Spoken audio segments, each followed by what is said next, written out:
Thank you, For 5 Mr. Chairman. minutes. Thank you, Mr. Chairman. Thanks for holding this powerful hearing. I was a federal prosecutor. I was Deputy Attorney General for the state of Texas for criminal justice. I worked with the victims of crime.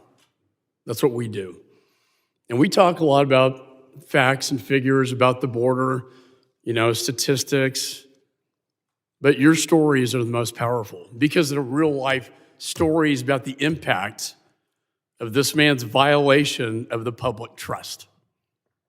And I agree with your podcast that it doesn't have to be a federal statute because they didn't have a lot of federal statutes when the founding fathers were at the Constitutional Convention.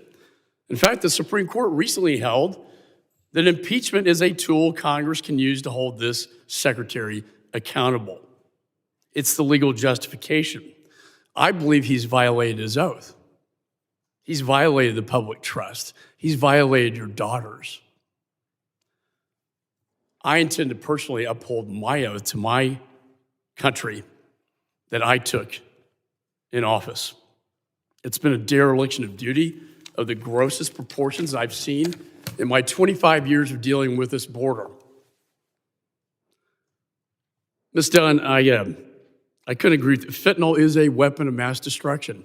I passed a bill out of my committee defining it as such. It comes from China, and they make it in Mexico, and they kill our children here, 200,000, more than Vietnam, World War II. My children have been to 6 funerals now.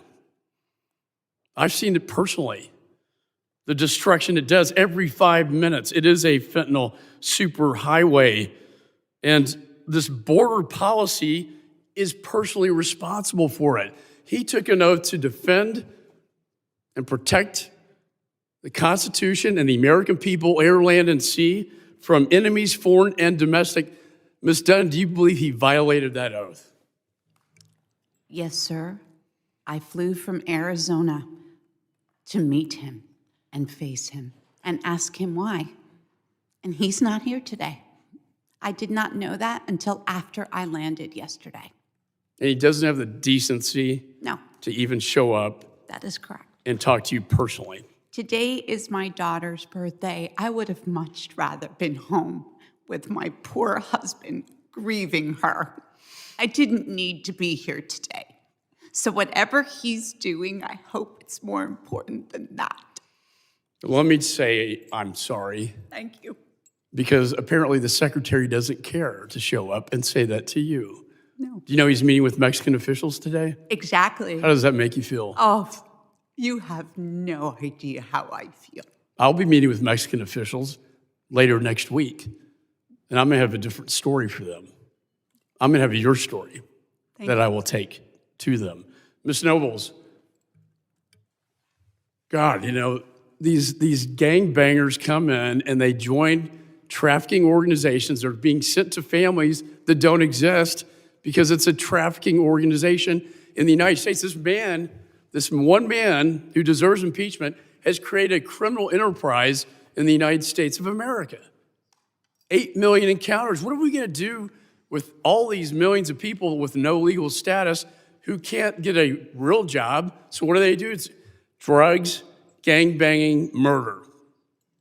Now, I've seen it in my career, and they're the worst. And it sickens me what happened to your daughter, and you must relive it in your head every single day, what she went through, what your poor daughter had to experience that day. Do you hold Mr. Mayorkas personally accountable for the death of your daughter? Yes, I do. I do too. And that's why he needs to be impeached. Do you hold him personally accountable for what he did? Do you hold him personally accountable for the policies he established, which violated the public trust and ended up in the death of your daughter? Yes. And yet he doesn't have the decency or the guts to show up to you today and say, I'm sorry. Did he? No, he did not. I mean, she was killed 3 days after her 20th birthday. She spent 3 days being 20.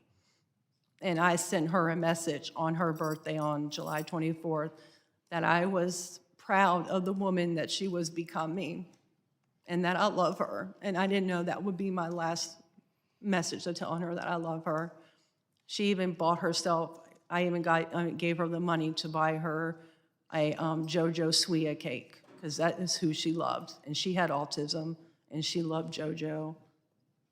And her life was brutally taken, and she had no idea what to expect that day when she went to bed after getting off the night shift of work and went to sleep in her own bed and had no idea what was going to happen on July 27th. Let me just close by saying I have a daughter that is your daughter's age. She has a cat named Snickers. I know your daughter had a cat named Oreo.